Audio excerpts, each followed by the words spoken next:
Army chief general Qamar Javed Bajwa का एक रोजा सरकारी दौरा कवैत। ISPR के मुताबिक आर्मी चीफ की कवैत के नायब वजीर आजम और वजीर दिफा से अलहदा मुलाकातें। आर्मी चीफ ने कवैती मुसल्लह अफवाज के चीफ ऑफ जनरल स्टाफ से भी मुलाकात की।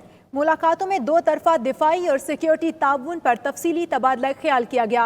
इलाकाई अमन और इस्तेहकाम समेत बाहमी दिलचस्पी के अमूर पर भी गुफ्तगू की गई। जनरल कमर जावेद बाजवा की कवैती नेशनल गार्ड के अंडर सेक्रेटरी से भी मुलाकात हुई। कवैत की सियासी और अस्करी क़यादत ने पाक फौज की पेशा वराना सलाहियतों को सराहा।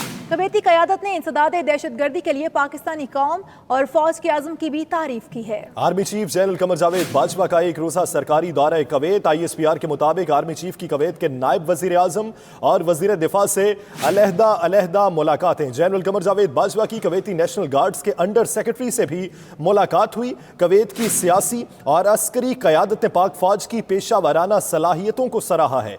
कवैती क़यादत ने इंसदाद दहशत गर्दी के लिए पाकिस्तानी कौम और फौज के अज़्म की तारीफ की है। आर्मी चीफ ने कवैती मुसल्लह अफवाज के चीफ ऑफ जनरल स्टाफ से भी मुलाकात की।